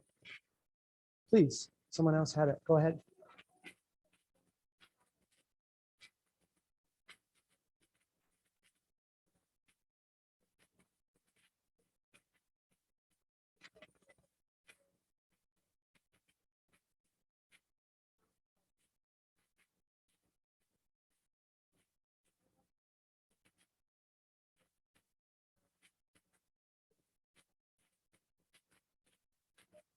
Uh-huh. Yeah. Yeah. Uh-huh. So do you ever write something now? You writing? I can't remember. You were not writing. Okay. So I was going to give you two resources. Um, okay, let me. So there's a group called the Better Block. And actually, if you go to YouTube and you just do a search for Jason Roberts, the Better Block, you're going to get a number of talks that he's given that will blow your mind. And Jason, I love him. He is a good friend. He's a sweet man. He is not an engineer. He's not a planner. He's actually a web designer who just really cares about cities.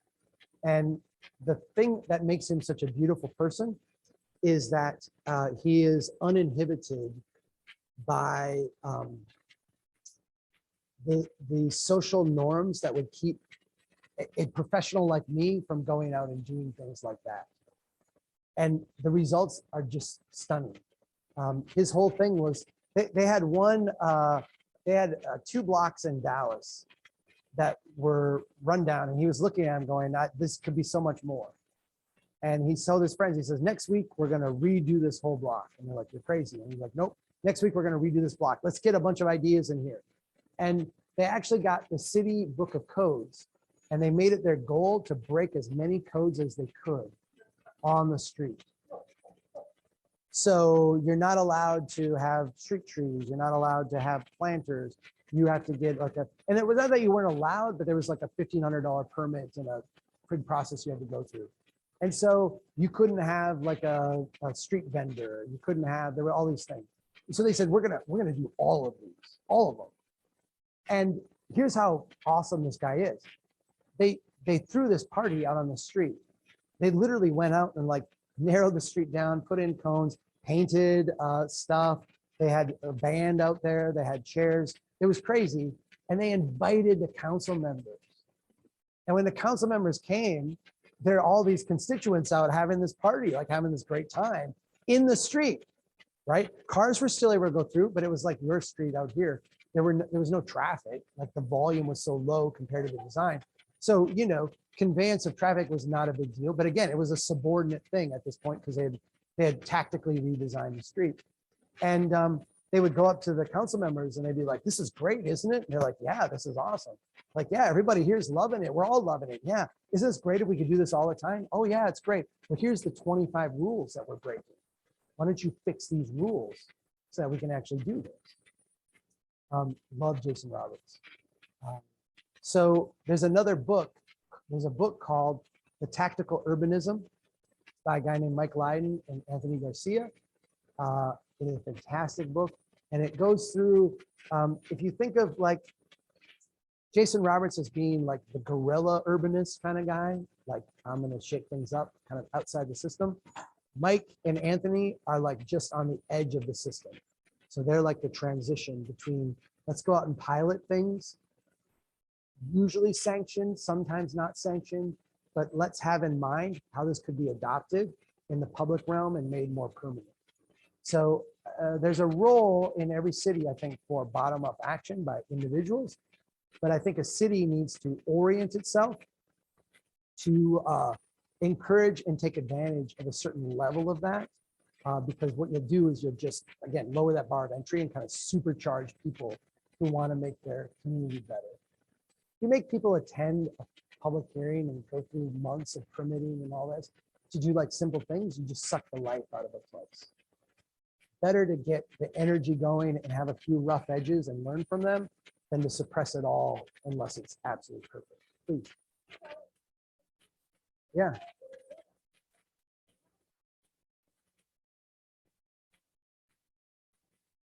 Yeah.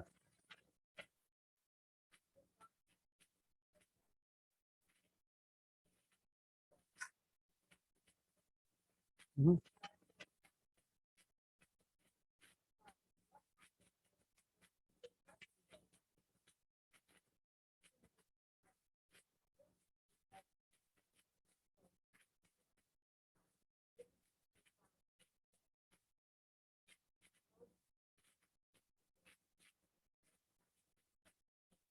Yeah.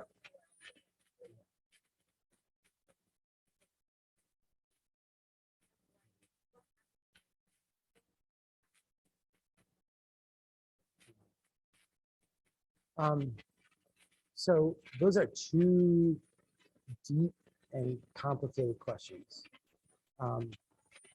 Because, you know, gentrification is, in a sense, investment with dislocation. And so, yes, by a very like narrow sense, that is gentrification. And there's a number of things in the scenario that you're discussing that in a sense create that tension. One of them is the ownership of the building. Oftentimes we see investment with without dislocation when we have local ownership and a different kind of responsiveness to the people that are there. We also see, you know, a concentration of investment in one spot. You are much better off having 10 accessory apartments or 10 single family homes turned into a duplex. So have one rental unit in a single family home, 10 of them, than you are having one 10-unit apartment building constructed. Simply because of the diversity of ownership and the price points tend to be more responsive.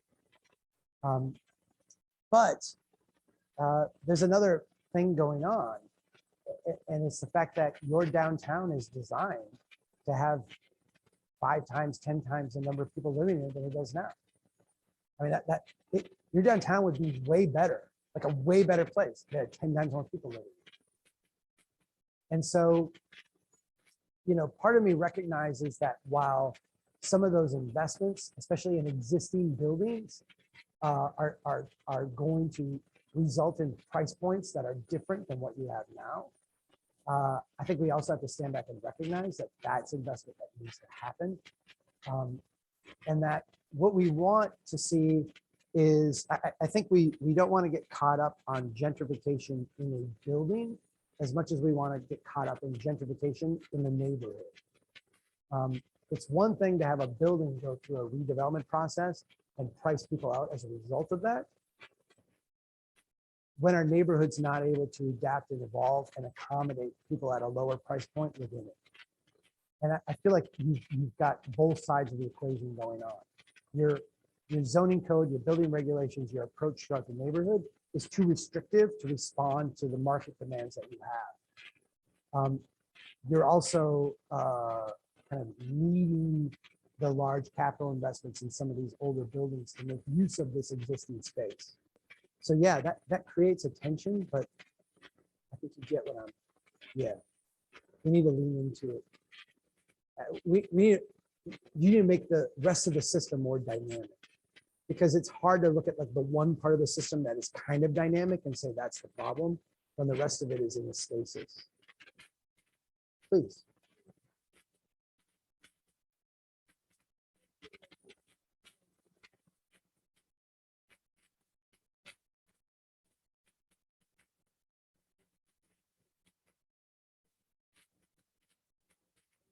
Yeah.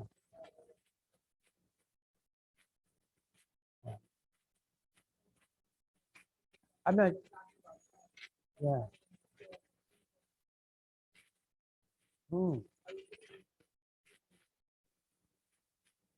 Sure. Yeah, yeah.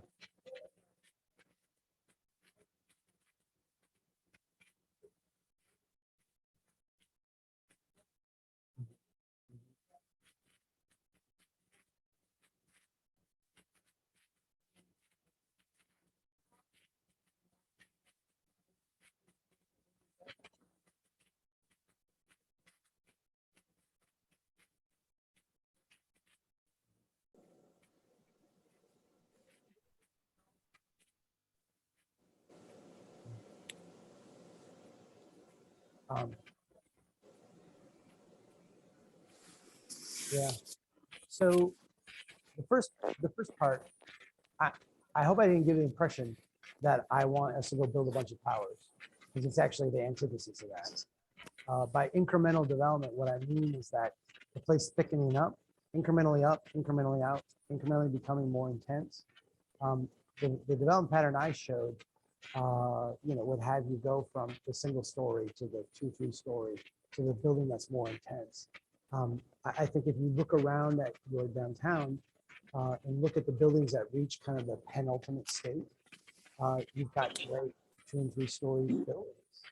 And if you had a city that thickened up to that, there would be no market pressure to take those and make them 6. Well, you've still got all this empty vacant land around.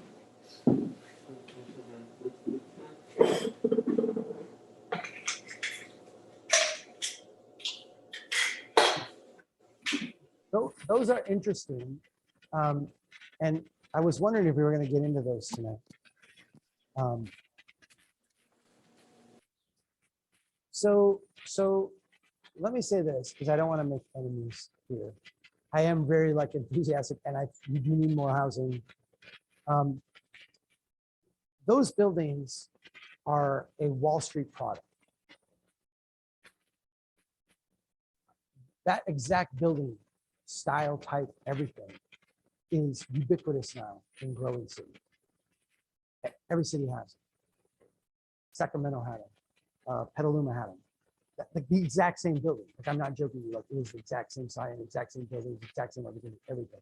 It is a standardized Wall Street product. Just like a big box store is a standardized Wall Street product. A shopping mall, a strip mall, these are standardized products. And by standardized products, I mean it's a commodity in the real estate market.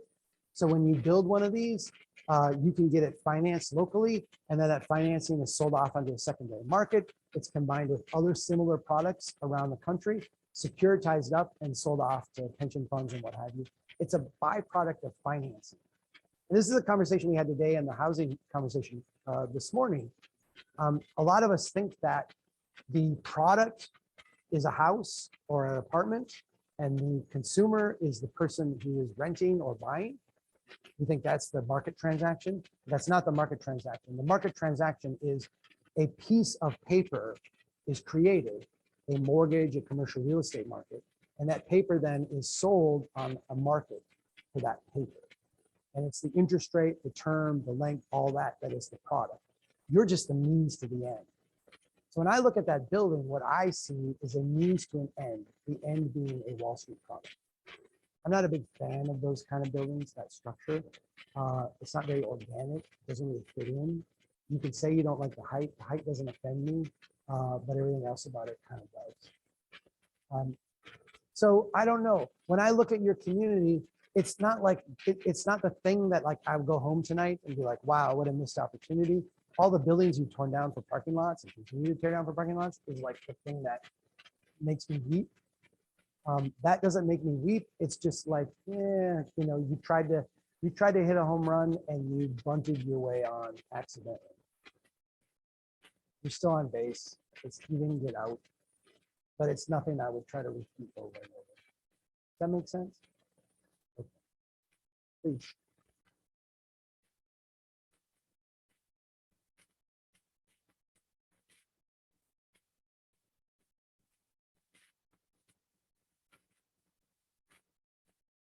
Yeah. Future slums. Yes. Uh-huh. Uh-huh. Yeah.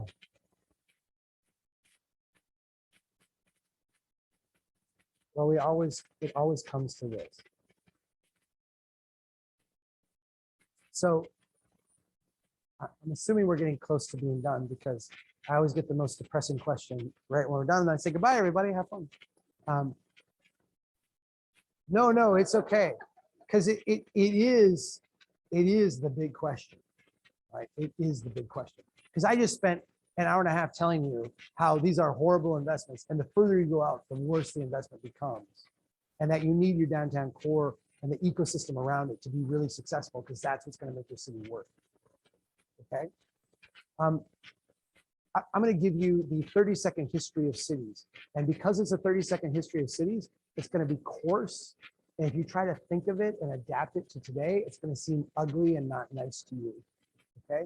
But be generous with me and fill in all the details, because if we talked about this for hours, I could give you nuance, but I'm not going to. I'm going to give you 30-second history of cities.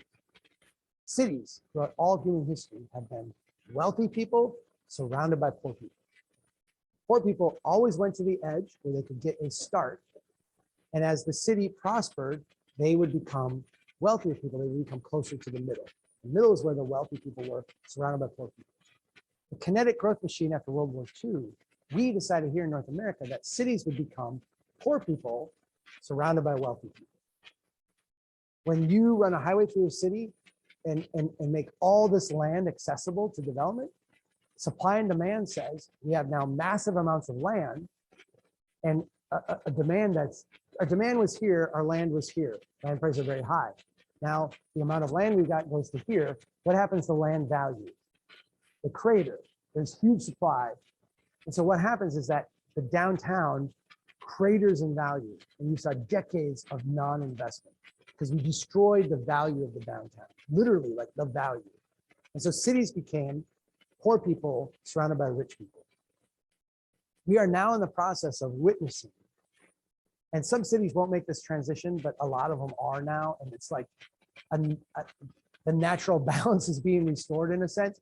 We are now watching cities become again rich people surrounded by poor people.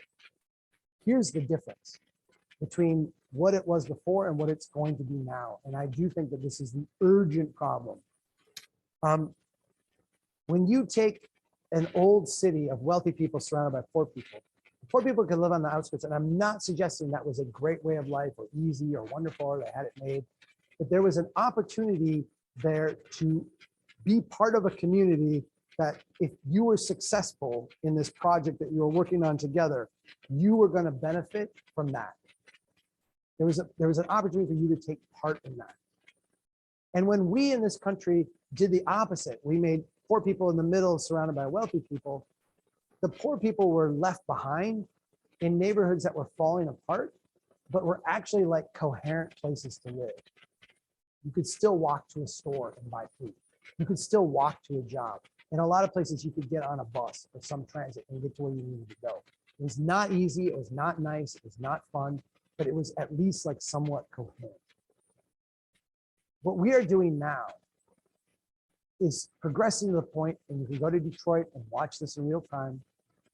Detroit is now a donut of wealthy people surrounded by poor people with outposts of wealthy people out on the edge. So wealthy surrounded by poor, that's the donut with people out on the edge that are in pockets of wealth. Those pockets of wealth are in decline. When we trap poor people out on the edge, we're trapping them in like totally incoherent landscape. Try to walk to get groceries in February. Try to get to the doctor in 95-degree weather. I fear for what this is going to look like. Detroit is a scary place in places where they've seen this happen. It freaks me out. And I think when you go down this route and you start to recognize this shift in this pattern, how it's happening, what you have to commit yourself to is building a city that has price points for everybody. And that means we don't just do the big projects. That means we have to lower the bar of entry. We have to allow the incremental changes over a broad area, because that's the way our market responds and allows the college student, the poor starving artist, the person working 2 jobs, and the middle-class family to all live in a coherent neighborhood around each other.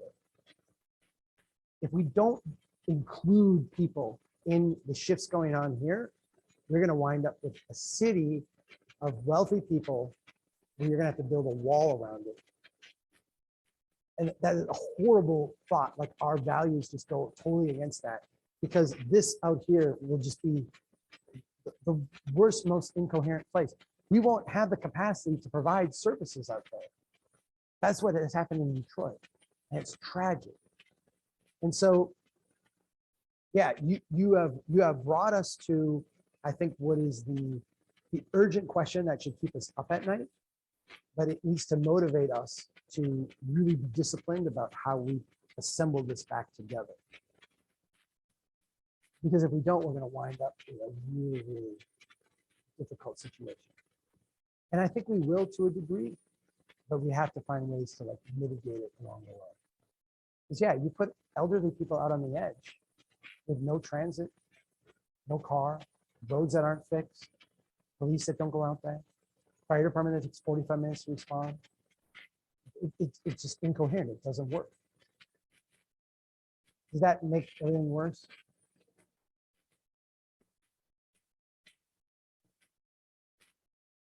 Uh-huh.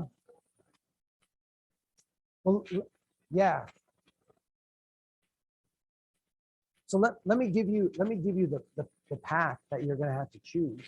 And this is really, really interesting because at some point, the affluent people out there are going to want you to bail them out.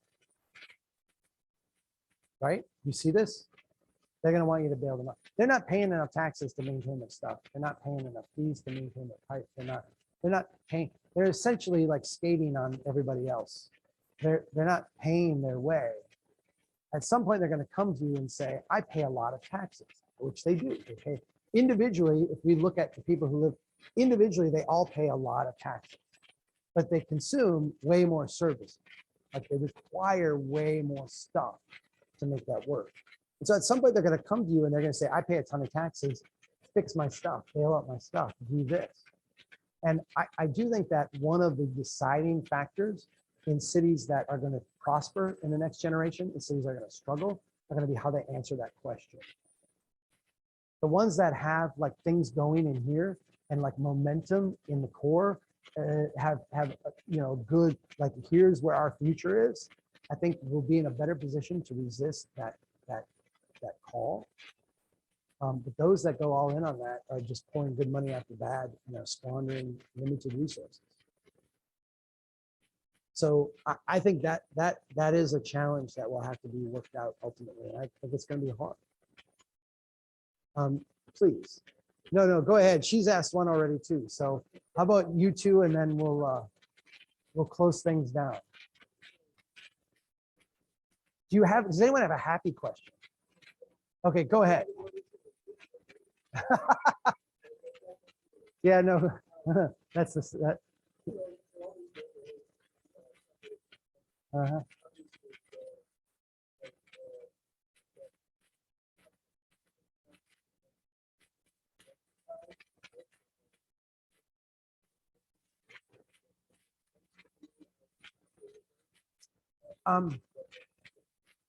That's a really good question. So in a short sense, no. There's a lot of people who disagree with me on that. And that's probably a source of major disagreement between Strong Towns and like other organizations that are working in this space. And I think a lot of it depends on like the size of the city and the metro area. It's harder in a small town. In a small town, we have much less margin for error. If you are on the outskirts of Chicago, you know, a first ring or second ring suburb, your future is a lot more, you know, I think you have a lot more options than if you are in a suburb of Winona, just because of the, you know, the amount of stuff going on. But I think actually what I have contemplated is the idea that some neighborhoods, and you all know this, some neighborhoods, if you went to them and said, we're changing our zoning codes to allow this neighborhood to thicken up. You can change your single family home into a duplex. There's some neighborhoods where they're going to show up and they're going to say, over my dead body, you're going to do that. Like, no way in hell. I'm never allowing that. No, I will fight you to the end of time. And then there are other neighborhoods that are going to show up and they're going to say, yeah, that makes sense. Like, I'm with that. That's coherent. I think as a rough estimate, and I think this is a high end of the estimate, over the next 30 years, we will be able to maintain half of our roadways. So to me, as I'm making the Lafayette decision, as I'm making the Detroit decision, where do I spend my resources, where don't I? We can do it the way we do now, which is who complains the most to the mayor, or, you know, who shows up and says, I can pitch in a little bit of money, and, you know, who's the next on our capital improvements plan. I think those are all bad choices. What I would say is your neighborhood has said you're willing to accept duplexes and change and evolve and adapt. Your neighborhood has said, No way, not in my backyard. I don't want anything to do with that. If I got to pick, I'm going to invest there because there's upside potential. There's things going on. And I would triage my maintenance dollars that way.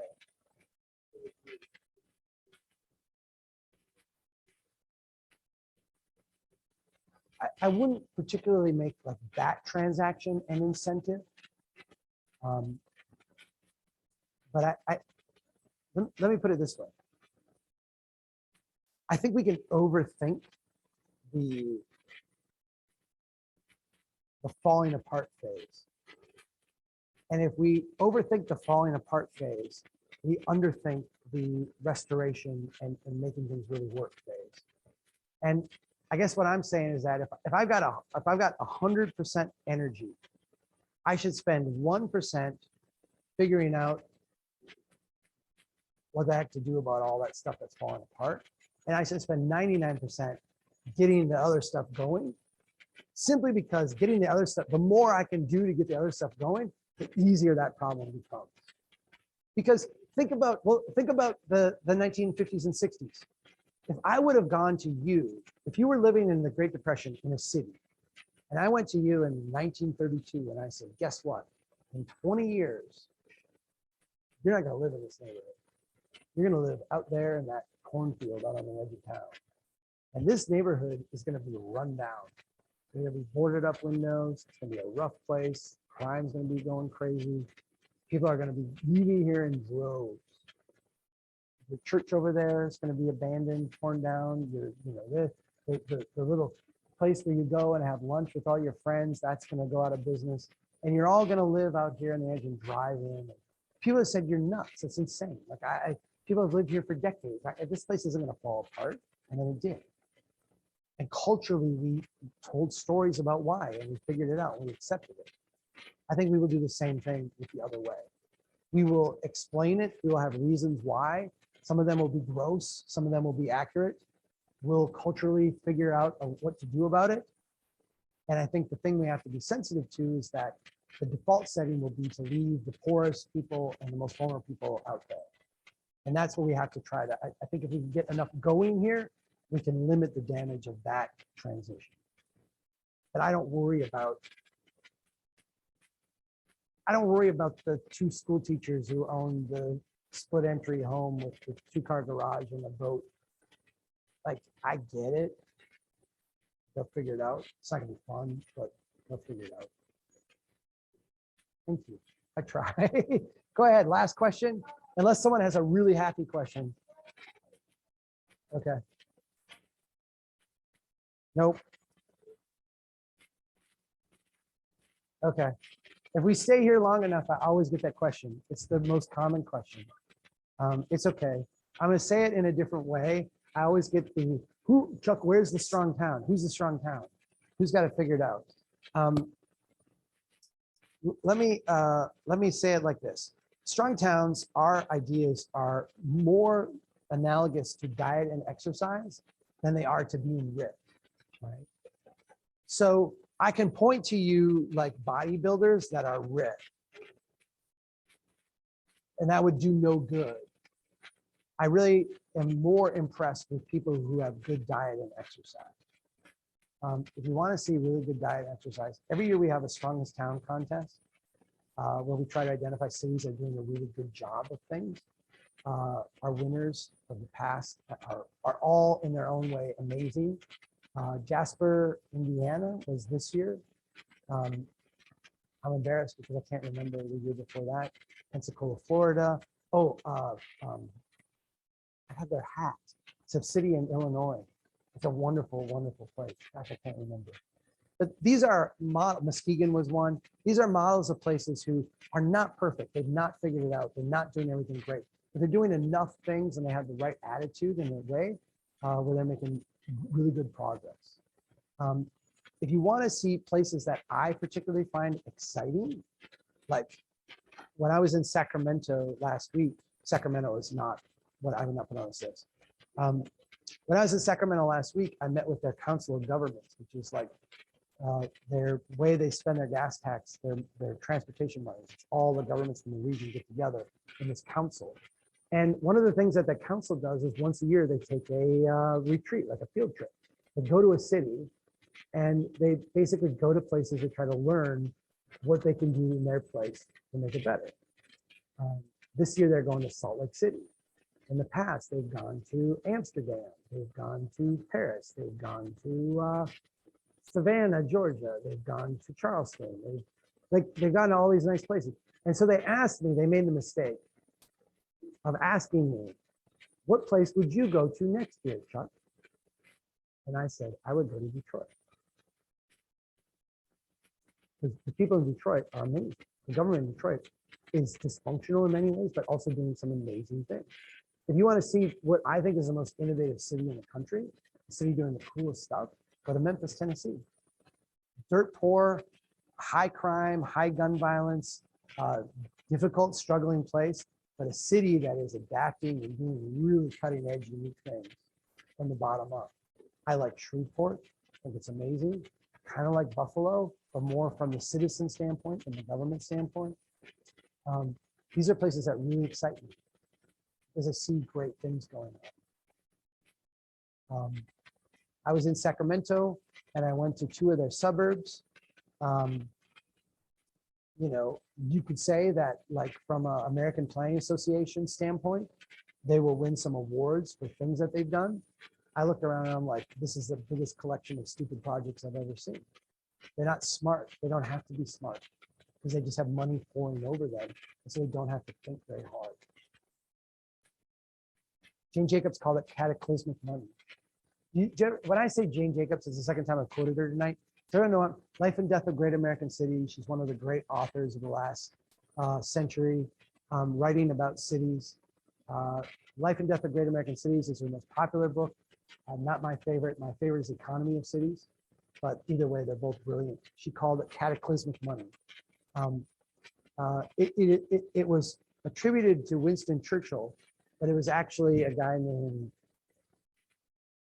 Ernest Rutherford. I'm looking at you because I told you that I can't remember names anymore. It's Ernest Rutherford. That comes from a different part of my brain, not someone I've met, but someone I've read about. Ernest Rutherford was a physicist in World War II working on atomic energy stuff. And he said, and it's a sexist quote because it was all men, so just bear with me. He said, gentlemen, we've run out of money. It's time to start thinking. And we can all kind of relate to that, right? Like when you run out of money, you have to use your brain to figure stuff out. And what I'm saying is that we're out of money. We might not feel like it. We might not actually like in our budget be out of money, but we are functionally insolvent. We're out of money. So the sooner we start thinking, the better off we're going to be. And I would look at a place like Memphis, a place like Detroit, as great examples of what that kind of thinking looks like. Cool. Hey, this has been a lot of fun. Thanks for indulging me. That is like my favorite presentation. And it was just fun to do different tangents. And you guys were, always when I talk, if people are smiling, I like, okay, this is good. And like some of you smiled a lot tonight. So thank you. And let's do this again sometime soon. So thank you so much.